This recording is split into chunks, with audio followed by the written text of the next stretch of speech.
Welcome to Disambiguation. I'm your host, Michael Fauscette. Each week, we interview experts in artificial intelligence, generative AI, and business automation to help business leaders understand how to use these tools for the biggest business impact.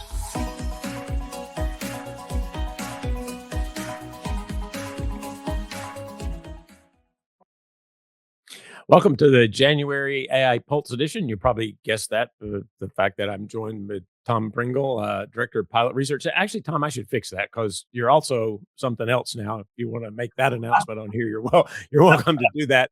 And we're going to take a look at some recent AI news. But Tom, give us your news first. That's probably good. So that's really kind. Thank you, Michael. No, I've been working with a business, a guy called James Parks, who I met through a mutual contact, mutual friend. Do some consulting work with him. He's got a really cool business, a really cool, what I would regard as being sort of purpose-led business, which is on a personal level very important to me. And consulting translated more recently into becoming his co-founder. And I think that's a testament to kind of cool idea, cool product, but particularly I think also James's passion and enthusiasm for the subject, which I would argue is genuinely infectious in a good way.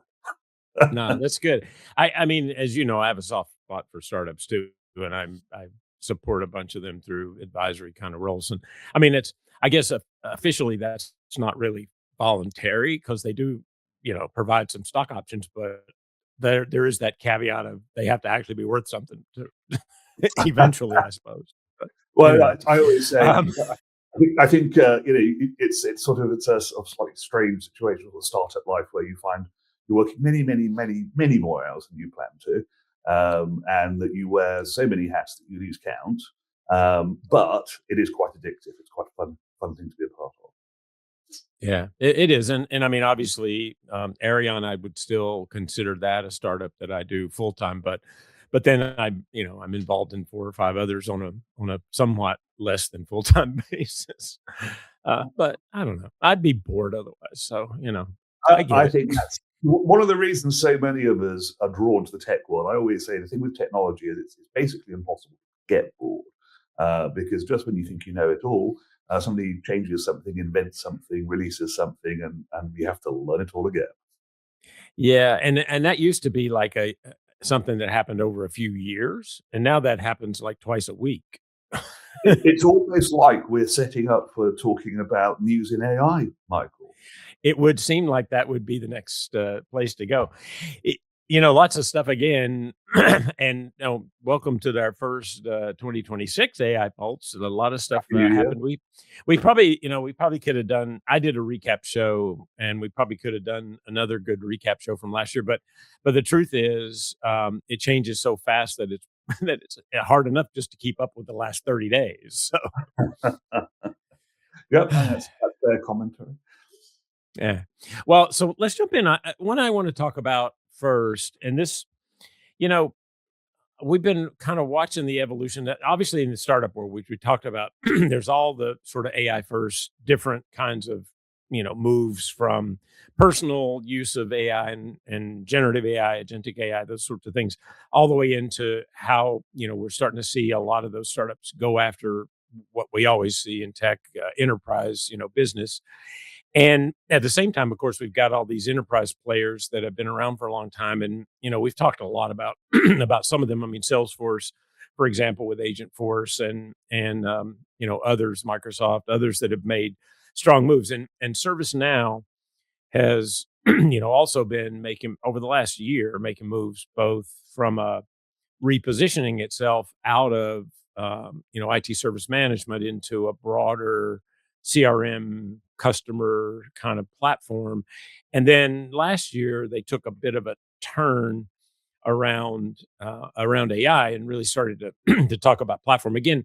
I sometimes, and I guess I shouldn't say this exactly this way, but I feel like this sometimes. They are a bit of a chaser when it comes to Salesforce because the announcements are similar and only lag a bit. But maybe that's not fair. I don't know. Anyway, but they just started really talking about this positioning themselves as a control layer for enterprise AI, and this I think is in fact where most of the larger SaaS players are going, and that is how do we build a platform into that's already connected to our applications and uses our integration and our platform to build out kind of orchestration and governance for AI. And that's how they're positioning themselves, and seems like a logical way for them to progress. But I was curious about your, what do you think about it? Yeah, so I don't have a strong view on the Salesforce versus ServiceNow kind of perspective, but I think it is interesting. It feels like there's a certain level of jostling for control position in an emerging landscape.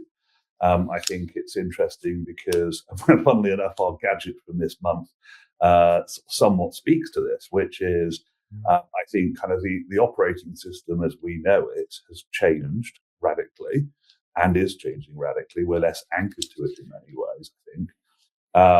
And 100%, if you are to buy into the kind of orchestration, composable enterprise applications, process management, put it all together, there's going to have to be that kind of governance and framework that kind of does what it says on the tin, right? Governs it. Yeah.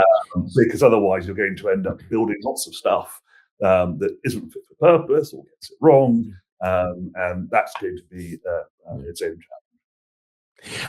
Well, and I mean the other issue always that always comes up when you talk about enterprise AI. I mean AI in general, but particularly enterprise AI is data.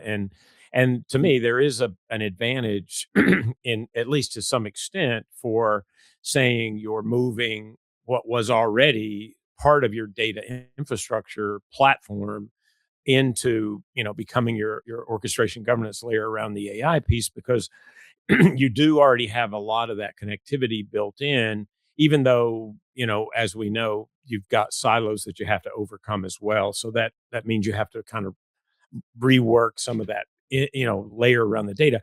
And I mean, something that Salesforce has done really well around, I forget what they call it now. It was Data Cloud, and now I think the name's changed again, but whatever, the data layer. So I mean, there is some advantage to that as well, of bringing in things that are already connected to your or that you probably already have deployed that help bring part of your data layer into control, I guess. Yeah, I don't know. It feels a little bit like a return to the conversation about we need a central single source of truth. We need a data warehouse. We need a management information system.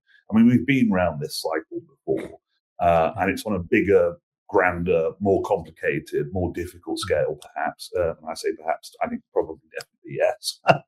Yeah. But the question for me is, kind of, I can just imagine, because I think some people think about it in these terms.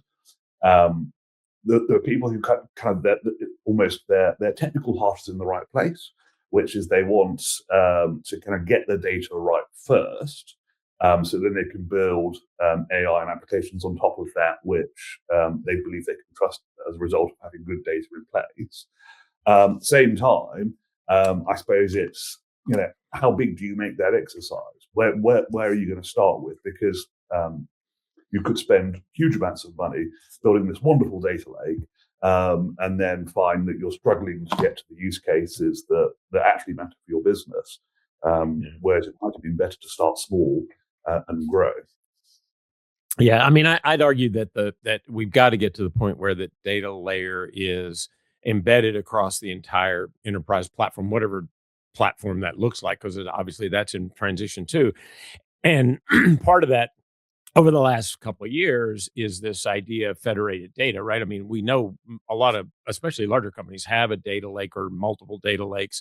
They also have a bunch of different enterprise systems. So at some point, you've got to be able to get data into a usable state and into a usable position.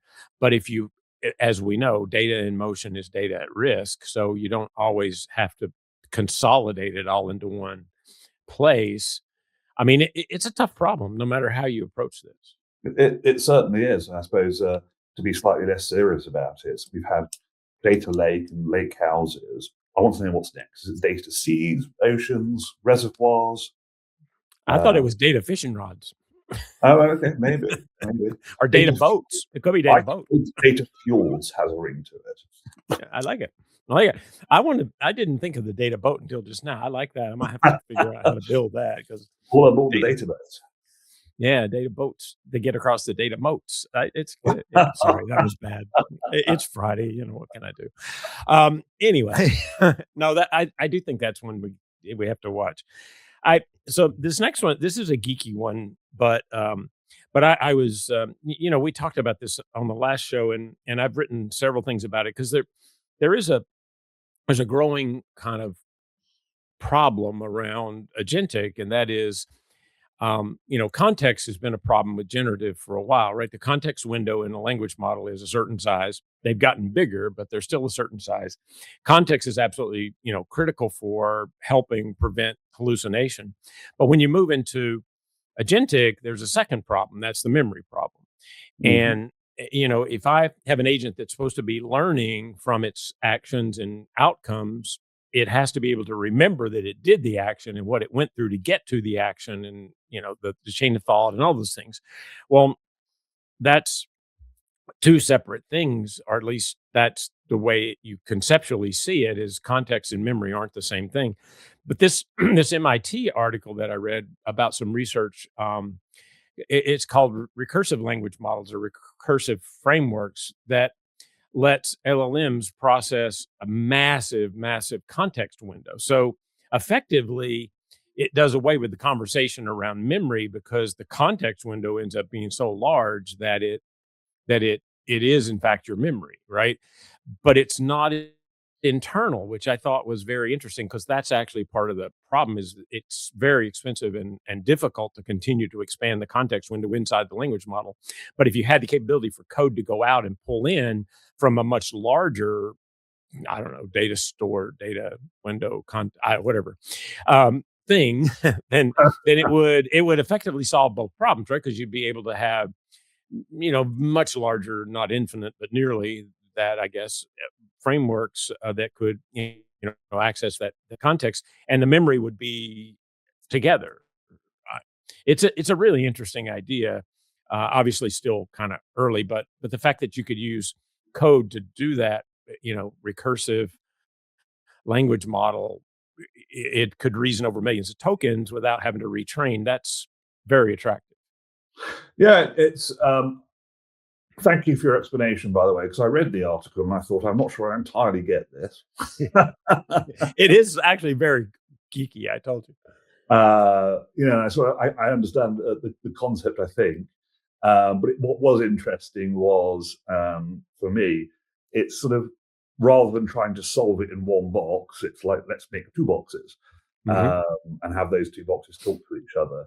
And all that does to me is make me think about conversations we've had several times in the past, which is, kind of right tool for the right job, and Yeah. having multiple smaller tools, as it were, rather than trying to have one do everything tool, Yeah. and then making those work well together, play well together. I think clearly is a solution which has some teeth to it. Yeah, and I mean, it is a bit of a it kinda mashes up 2 concepts that people confuse anyway, right? I mean, every time I have this conversation around context versus memory, it takes me a while to get the person to go, "Oh, okay, I get it," because it isn't it doesn't seem as straightforward as it probably is, technically if you look at it. But I think you're right. If you could figure out a way for a different method of maintaining that memory active, calling it context or memory, it doesn't effectively make that much difference in my mind. Maybe it does technically, but anyway, the idea of having the ability to chain together some additional resources that let you accomplish the same thing, that is very attractive because again, it's extremely expensive to train models, retrain models, and to increase the size of their context windows. All those things are interrelated. If you could add that from an external way to pull that in from using code, that that long horizon lets you accomplish tasks that you you would have a hard time with. And multi-step reasoning is the big issue there, right? And I mean, there are others, I guess. Legal review could be, but effectively that's multi-step reasoning too, I guess.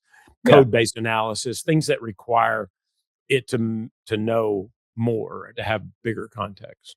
Yeah, and sort of separating out one big task into smaller tasks. I think the article, correct me if I'm wrong, talked about the idea of loading a book in, and what this approach does will say, right, let's chunk that into chapters first, and then work on it in that way rather than trying to do an overall one mega job. It just makes sense. I mean, it personally, to me anyway, it makes sense. Well, and it actually solves another.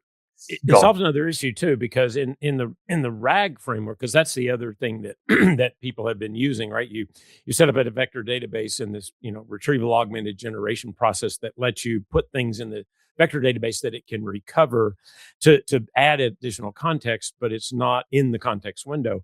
That sounds good, except when you put the book into the vector database, it actually shreds it. It doesn't. So it's not by chapters. It's not organized in a logical way we'd think about, which sounds okay because it's a vector database, so you can still retrieve it using semantics, right? But the problem is that when you retrieve it, it doesn't retrieve exactly what you want. It retrieves what exactly matches the keywords you told it to retrieve. Now that sounds like the same thing, but it's not, because think about this. If I'm trying to make a decision as an agent based on a policy, if I have a policy written in 2022 and a policy written in 2025, I want to use the one written in 2025. Well, if I don't tell it specifically, it will pick the one that matches the most keywords. If 2022 happens to match the most keywords, guess what decision you're getting? You're getting the one based on the old policy, not the new one.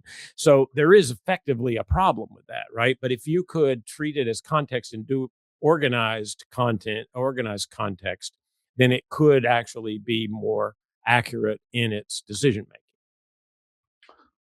Makes sense. This clearly has ticked all the boxes for you as a topic. Well, it's very interesting as a no. I mean, it is.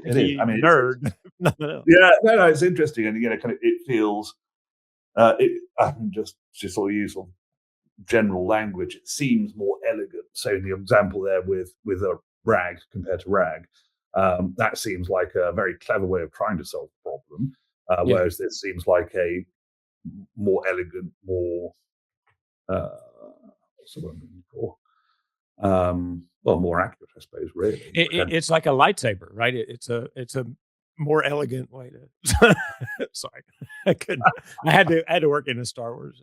Work there. Yeah, we'll do more of that later. Then. Yeah, okay, yeah, that's good because the next I put a non-AI story in here. I know I saw this. I had some fun with this one too. Well, because I mean, who doesn't want alchemy to be a thing, right? I mean, come on. Turning lead to gold, I always thought, like, wow, if I could just do that, how much better would my life be? Huh? Yeah, the price of gold, I'm told, is quite high at the moment. Not that I own any, but yeah, I don't. I have some gold plated things and some gold painted things, but yeah. No. So I guess we should probably explain that. But yeah, we probably know what we're talking about. Well, so if you know anything about alchemy, the idea, the concept, the medieval concept that you could transmute lead into gold, but of course that was never possible, or at least it didn't seem that way. But apparently, using a Large Hadron Collider in Switzerland, they accidentally did that and transmuted lead into gold. So cool, it is possible.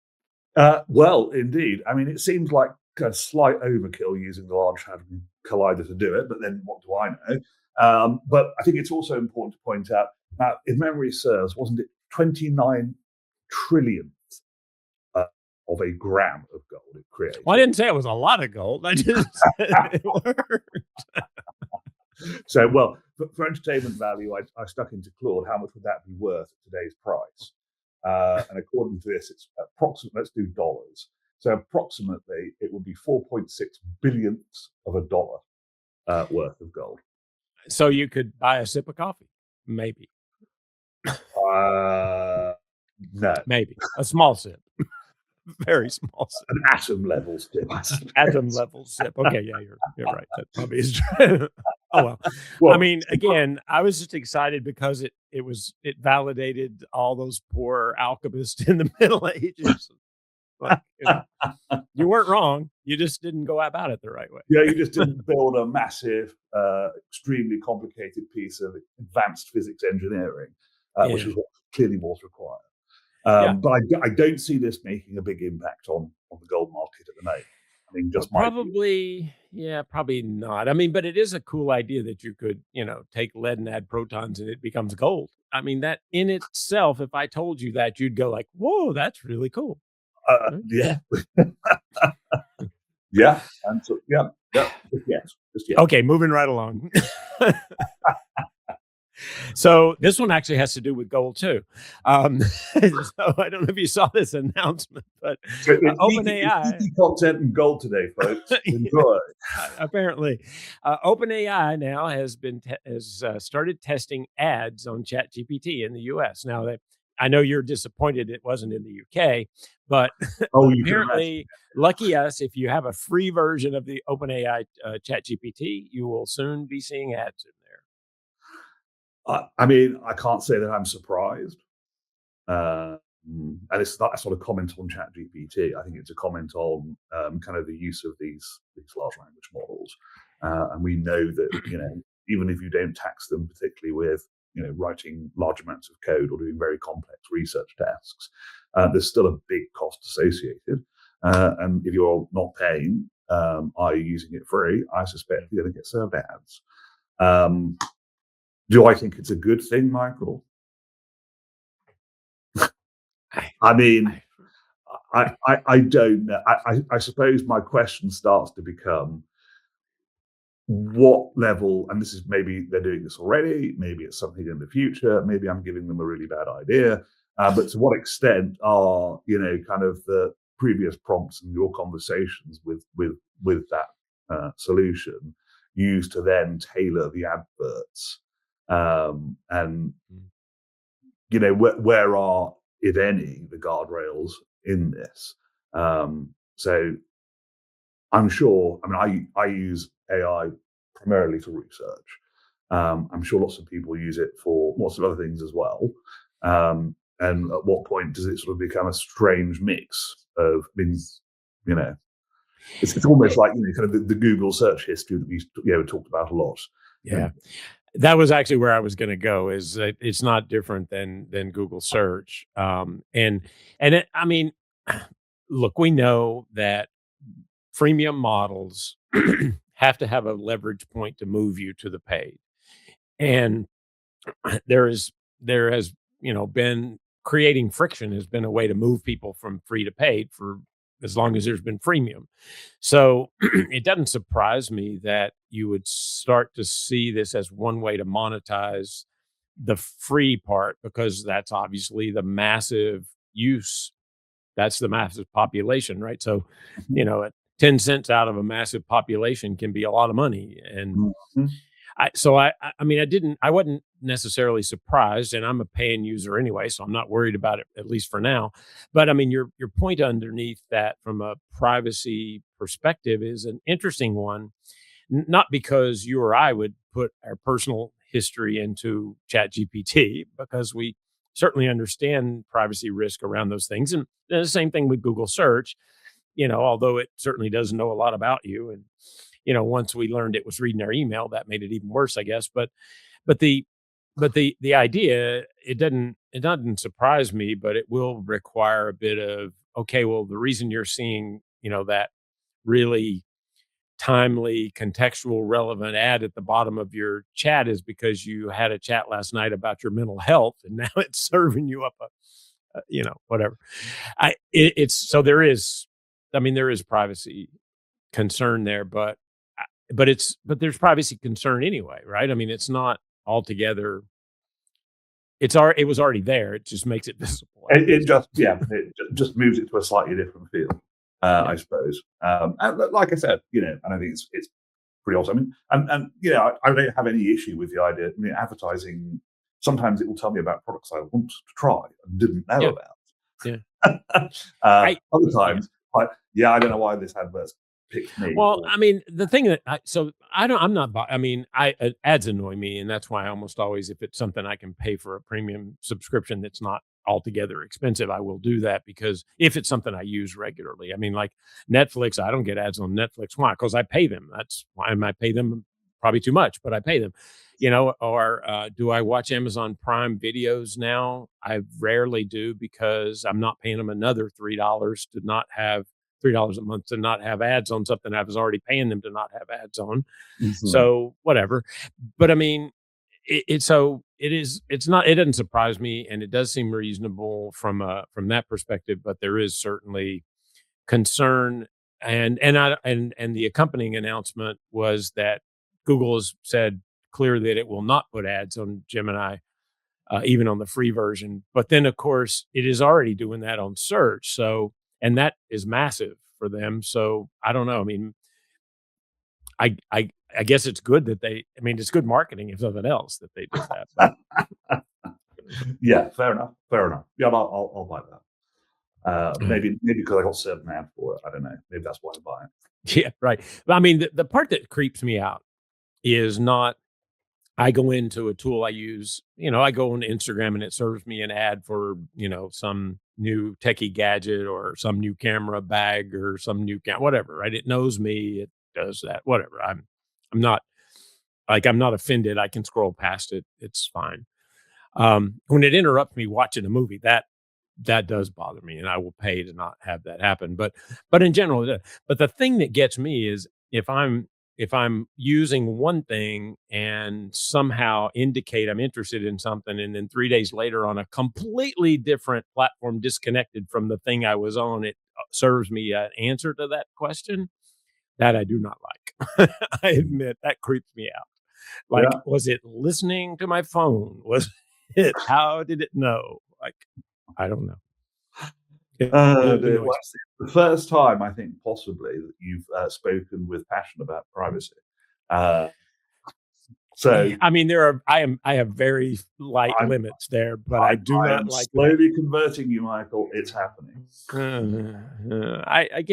mean, I've assumed most of my life, but I will tell you, I started listening to this podcast a few days ago. This has apparently been around for a while, but I didn't know about it. But anyway, it part of it is just complaining about stuff, and I'm like, I like that. It's not bad, but it made me want to complain about the fact that I get somewhere between 10 and 20 voicemails a day from scam companies that are trying to get my financial information. Like, one, are people that stupid? And two, how do I make it stop? Luckily, I don't have to take the calls; it just goes to voicemail. But I still have to delete all the stupid voicemails every day. So I am more aware now than I was just because of the irritation level of these stupid scam calls. Yeah, yeah.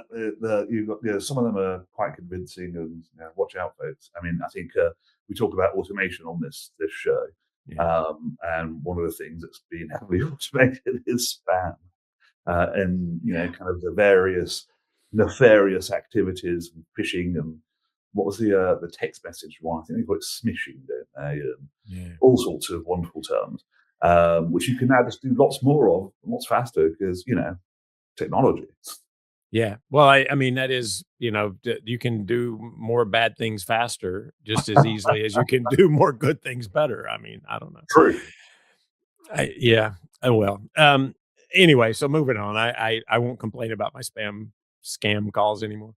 Uh, but Adobe made an announcement over the last week, maybe. I don't, because Yeah, I'm an Adobe user, you this know. this I'm not a user of Adobe, so tell me a bit about this one because I didn't see this one and I haven't had chance. Yeah, it was really interesting, and obviously because I am a user of Adobe, and they're also, as an analyst, I interact with them quite a lot, and they're, and from an enterprise perspective, lots of other tools, but also because I'm a photographer, I use almost all of their tools, and have for many, many, many, many years.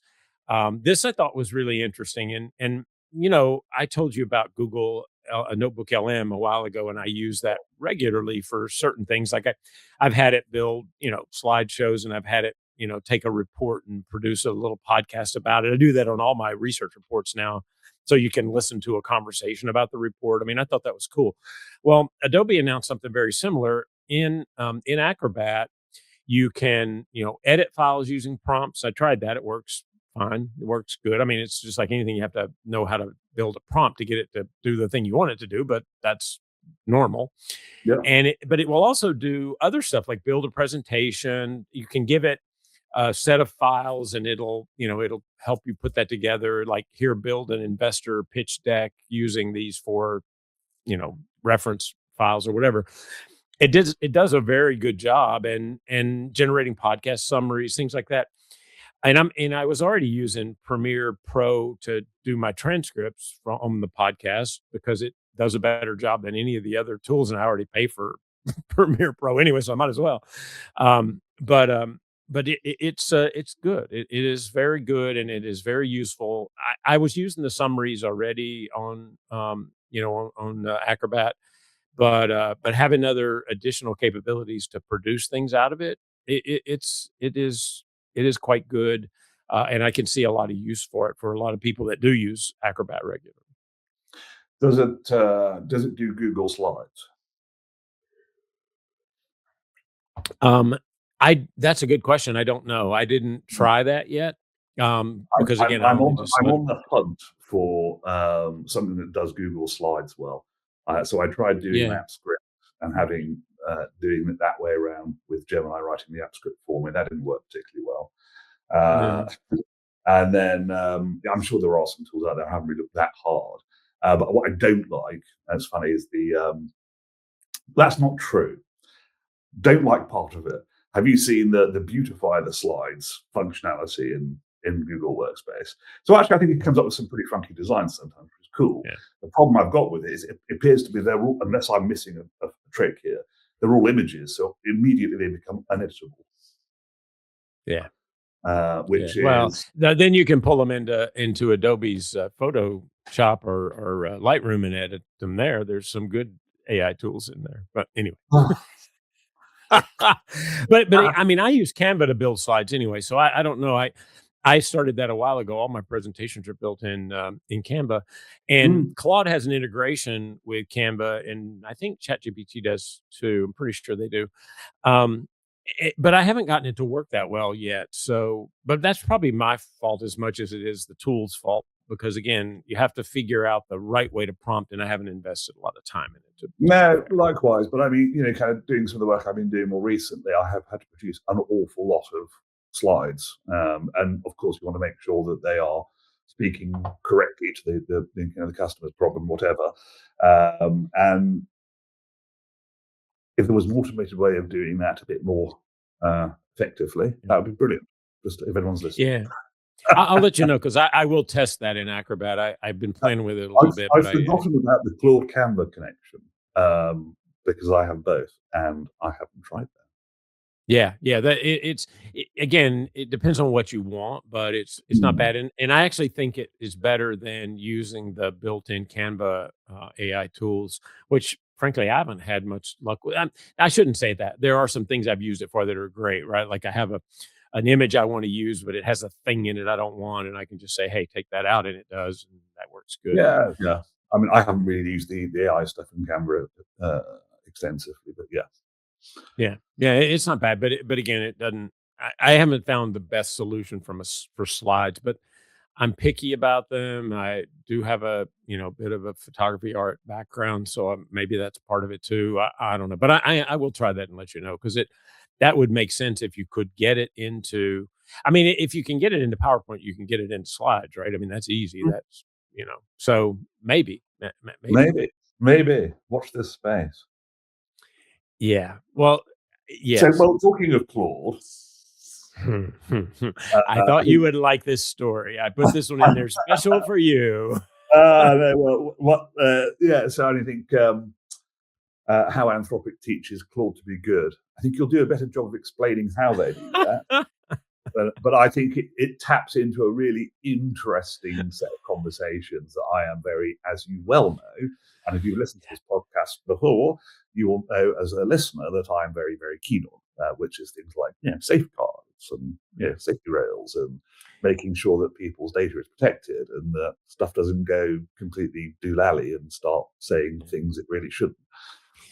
Yeah, well, so this is actually sort of a simplistic concept, which I mean, and hopefully, I would assume that all the users know that Entropic really is, they have tried to, and they were founded really to try to be a more responsible AI, right? I mean, that's been a core part of the way they've tried to approach this, more guardrails, and honestly, that's why I think it is probably overall a better enterprise tool for a lot of the stuff I try to do. I use it a lot. I think it's quite good. Well, the idea here is if you gave a language model a constitution, in other words, can I teach the model to be ethical, to have values, to have to be more balanced in judgment and that sort of thing. Could I? And I think the concept is interesting because it is just, relearn, learning, right? I mean, it is training and or reinforcement learning that you're using. So perhaps you could tell it to be good and tell it enough times. And I guess it's like a 3-year-old. You tell them, no, that didn't really work, did it? I don't know. Anyway. Well, no, it's interesting, and it kind of gets into that whole conversation of whose definition of good, by the way, right? Well, that's a whole different philosophical question. Indeed, but it's relevant when you're talking Yes. about software that's used, effectively without borders, right? So I think that's part of it. But I couldn't be a more enthusiastic supporter of people giving this a lot of brain time and the breathing space and the effort and the resources it needs, because we all know, for example, let's just pick on the easy example, hallucinations are still a problem in various different LLMs. I'm not picking on anyone in particular. And sometimes those can, I think for me, the scary thing is that they are often expressed with great confidence. And you just then you start thinking less for yourself and trusting the outputs and saying, and at what point do you cross a line there? And I know there's lots of people who say, we should just move as fast as possible and break things and blah, blah, blah, blah, blah, blah, blah. I get it. I don't like it, but I get it. And given the reach of this kind of technology, I think it is an important part of any of the development programs. I do. I mean, it just at a base level, when I read this, I went, okay, that actually, sure. Why would you not try that? I mean, again, I'll be looking for more test results to prove how well it worked. But in general, I think having some, conceptual approach around training and recursive learning and all those kinds of things that we do with the language models, to having a way to build a constitution, a way for it to have some base values that aren't learned from the fact that it's trained on everything on the internet. Because as we well know, there's good and bad there, and bad there maybe is more than good. I don't know. People tell me sometimes things that are published on the internet aren't true, Michael. I have a hard time believing that. I've heard that. It is hard to believe, but yeah, I know. I like the concept. I just would be interested to see the outcome from the testing, and Well, I'm happy to disclose that I'm a paid subscriber of Claude, and one of the reasons for that is I like the tool, but also I like the approach. So I think for me, I do too. Yeah, I do too, and I trust it more. I admit, just because of the fact that it is, that it is entropic, and I do understand their values. So that's and actually that sort of leads me into this next one, because I had played with this a little bit. Google launched this idea of personal intelligence for Gemini. The idea that you could have it customize responses more to you. It's back to that memory context issue, right? The more access you give it to things like photos and emails, the more it will deepen the assistant's ability to understand and have context around the things you're asking it, which is true. But of course, I'm sure when you read that, your red flags went off in in, in Yeah. spades. Yeah. I mean, get it logically, makes sense. Do you really want to give access to everything? I mean, Mhm. that's a personal choice, I suppose. And It is some personal people, choice. and that's fine. Some people will be comfortable with that, some people won't. I suppose my concern, and maybe this is just sort of the Western European in me, is is it like these sort of giant terms and conditions things everyone clicks? Yes, I agree with that. Reading the 20, 30 pages of legalese before they use their bit of software. To what extent is it explicitly stated this is what we're doing and this is why we're doing it? And maybe I haven't used this, so maybe that's what they're doing right now, and that's great if so. And at least these people can make a really informed choice about things, which is, yes, and Yeah. some people are willing to trade it. Um, Yeah. I mean, I have, so, inside of Claude and ChatGPT and Gemini, you can provide different levels of access to certain things, yeah, files, Google Drive, whatever.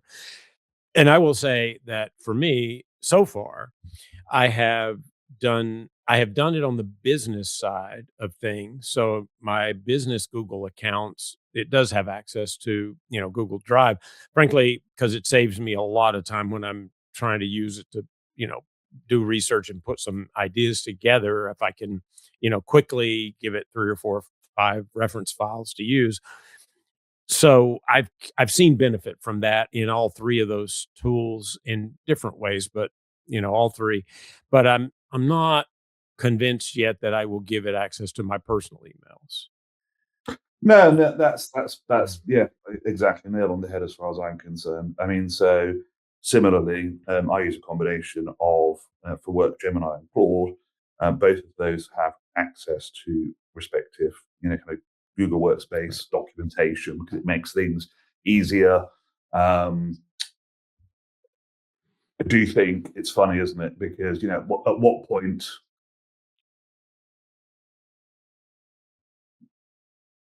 does some sensitive information accidentally get leaked out? I'm not talking about being used for training in the model or something like that. It's like, Yeah. let's say, for example, you've got an agent that you use for, I don't know, pulling some sort of documentation and emailing it to people. Yeah. And at what point, it makes a mistake and it's got access to everything and it sends off your, I don't know, your profit and loss account or your cash flow statement or some PI, some personal identifiable information off to someone who shouldn't have it. And I suppose that that point, that's got to be a risk. Yeah. Um, Yeah. I mean, there is risk. I don't think that's, people should be very aware of the fact that there is risk depending on what you're asking it to do and what kind of information you have in there. And, it publishing my social security number would not be, something I want it to do. So, or bank account numbers or whatever. So yeah, I mean, there's some, you need guardrails and you need some way to manage that. And I can see benefit on the business side, particularly. But I mean, just because it has access to the Google, to my Google Drive, and there's a lot of stuff there, no question. But I don't store financial records there, right? I mean, that's in my financial system, and that's different. And they don't have access to that. I mean, maybe in the future there's, and frankly, in my financial system, there is an AI built in that does help me, but it is from Zoho, and I trust them from a privacy perspective more than any company out there. But I've done a lot of research for them on privacy, as mm, you know. So that's a different level because that is enterprise, that is secure. They are extremely aware of privacy risk, and that's different than what I've seen from the other companies. yeah, interesting. Mm. Well, Anyway, all we right. Well, shall that's see. good. I'm also, by the way, aware that we are probably going to overrun like we always do. Yeah, yeah. I But mean, a little bit. So I'm, whatever, right? Well, I mean, we got a couple more quick stories, and then obviously the techie gadget. But the one of them is really just an announcement, and I don't, I'm not sure how much discussion there is around this, but I mean, Apple made the announcement that they've partnered with Google to embed Gemini in, so they're moving away from the OpenAI partnership they did earlier. I mean, currently Siri isn't the best, you know, from a chatbot intelligence standpoint. I don't really use it very much. I mean, there are some things it does that are useful. Like when I'm walking the dog, it reads me text messages. Cool. And I can respond to them. Okay, good. But, in general, I don't, it's not, I've not, I haven't used it and defaulted to it for, deeper kinds of activities that I would use ChatGPT or Gemini or Claude Hmm. for, Perplexity, one of those. But in the future with Gemini, and they are moving it more into a Siri chatbot kind of, um, you know, deployment that will take over the iPhone and give you more from that. That could be interesting. I guess we'll just have to wait and see, because obviously it's, taking a little while to get there. But Yeah. Yeah, absolutely. I mean, yes, and there's not much else to add at this point, really. I think mm, it'd be really interesting to see how that plays out. And funnily enough, it does somewhat reference the previous conversation because yeah, oftentimes, our mobile devices are where work and personal life come together. yeah, So, at what point do we say access? And I'm sure, to be fair, Apple's always been pretty forward on yeah, the privacy and sort of yeah, how you use information, yeah. being clear about that. So, yeah, let's see what comes through. Yeah, I mean, it will definitely be we'll see how it comes together, but I mean, they definitely, if there was a company out there, I mean, Zoho, obviously, I said I trust a lot from a privacy perspective. Apple also, they've been very good at protecting privacy in the past, and I can't believe that's gonna change going into the future, so it'll be interesting to see. Gadget. Yeah, and then this last one before we talk about the techie gadget, this Oh, one I was forgot one, about. Yeah, the sorry. Anthropic co-work one, right? Yes. Because this is actually really interesting. So, I've used Claude Code, and I did some vibe coding over last weekend, in fact, and used Claude Code, and I've been really happy with it. I have done some coding in a different lifetime, in a different way. I was never very good at it. It was not something you'd want to pay me by the hour to do, certainly. But at the same time, I mean, I'm not a complete novice, but I will say it has been really useful. And so this idea of co-work, so on the desktop app, I saw this pop up, and I haven't played with it a ton yet, but I plan to.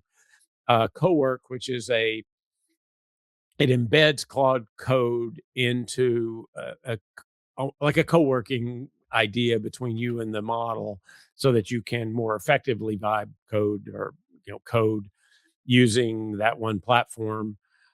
It's an attractive idea. I'm all for bringing more of this, into an environment that I'm using already and comfortable with. So to me, that it seemed like a good thing.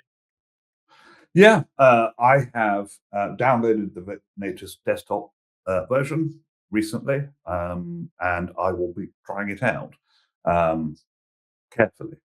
Because if you think your coding skills aren't necessarily, warrant per hour payment, mine are possibly don't warrant consideration. So, That's fair. No, that's fair. But I definitely, I had good results with what I did over the last weekend, and I got a couple projects that I'll probably work on this weekend for.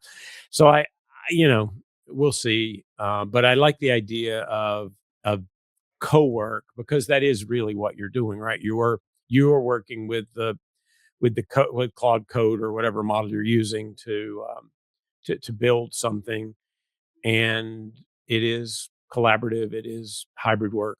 I'm all for those. So no, 100%. And I think it's how I first started using kind of large language models initially, which was like my little office buddy, who I could kind of bounce ideas around with. They got very good at doing that. Having it yeah, directly on the desktop and able to potentially execute certain types of tasks, and solve something in code that I might not have been able to do myself. mm, That's potentially very interesting.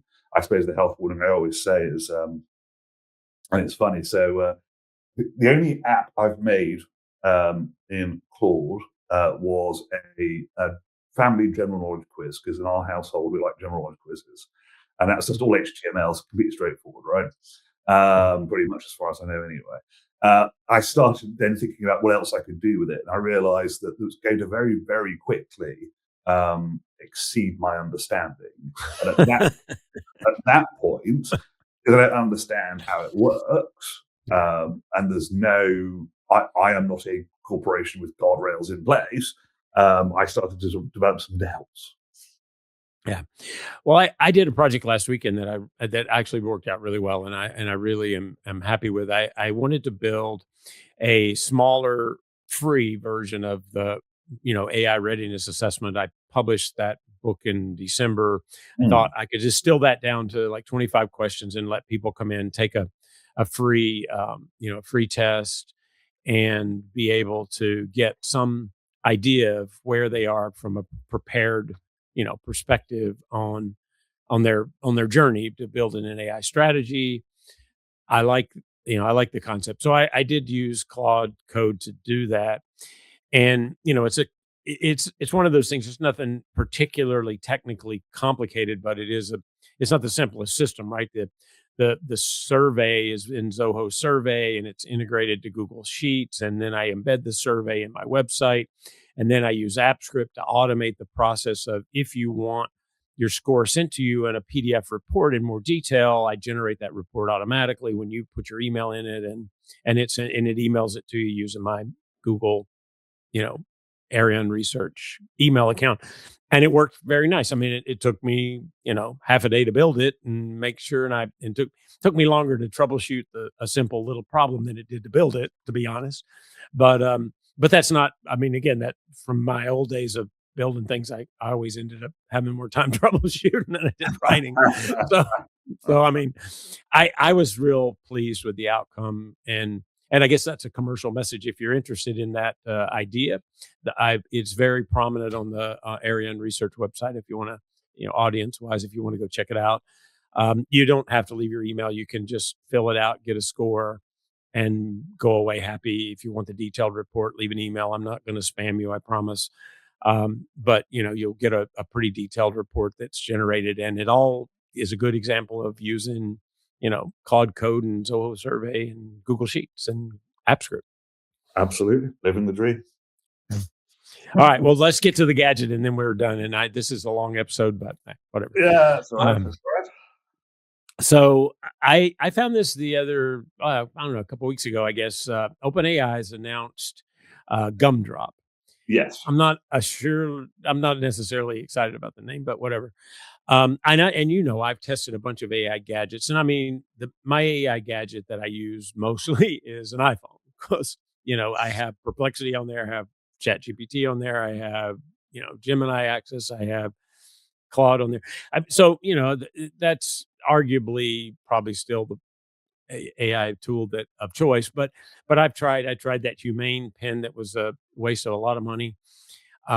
I tried the Rabbit, which I like, but I have a hard time justifying carrying around another gadget when I can do the same thing on the phone. I'm not sure. I tried some listening devices, whatever. This is a pin shaped device that is direct connection to AI services, supposedly with some privacy protections, minimalist. It's voice only, microphone and camera. I like the idea of it. There's some on device processing. So, you have capability to control that. There's mute controls. There's, data logs. So there is a bit of privacy and trust built into it. It was a cool idea. I'll be very interested to see it. Will I try it? Maybe.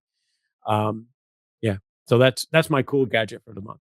No, it was for me. It was an interesting one because I completely missed this. I don't know how I did. So when I was reviewing our notes, I was like, "Oh, I haven't even heard of this." And Gumdrop, whatever. It does look quite like a cool device. It speaks to me to a couple of different things. One we've touched on already, which is kind of disruption to operating systems and how we interact with technology. Yep. But two, it also speaks directly to. It feels a lot like there's an attempt, an effort, a push to try and find that wearable / not a phone, not a laptop, not a tablet device that people are going to want to have on them all the time. And we've seen, I mean, sort of VR's kind of dropped off for a lot of people, which is a shame, by the way, because I like VR. My flight simulator is epic in VR. I don't have a fancy set, but it's still great. Love it. We've had smart glasses, and those are still a thing. We've got, we mentioned the Humane pin, and was that the one that could project onto your hand?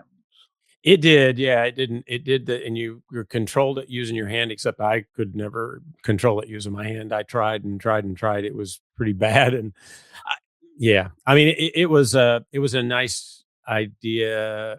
I guess it was a solution looking for a problem, maybe. I don't know, Mm.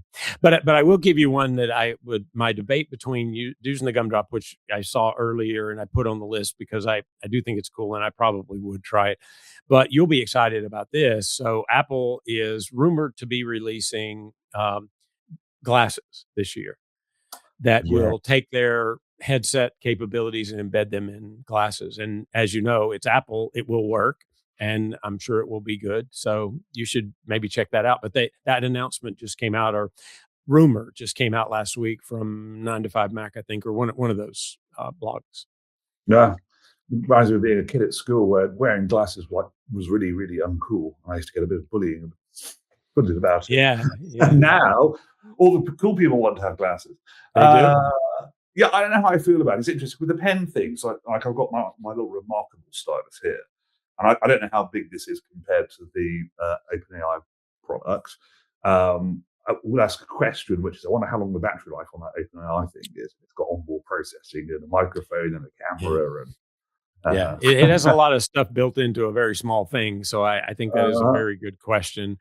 Advanced AI, audio capabilities, AI, all this stuff. I mean, there's a lot of very power intensive things, and it looked really small, but I only saw a picture of it, so I haven't actually seen it in person. But there was a video. I don't know if you watched the video, but you can kind of see it's smaller than your hand. So I okay. don't, it didn't look huge, and so yeah, what the battery looks like there, I don't know, Yeah. but But it's interesting, isn't it? Because I mean, I think in some ways we talk about this a lot, which is that kind of the human voice, natural languages are medium of communication. That makes sense, and maybe you'll be able to put your earphones and connect this pen to your earphones, or talk to your earphones or whatever. Fine.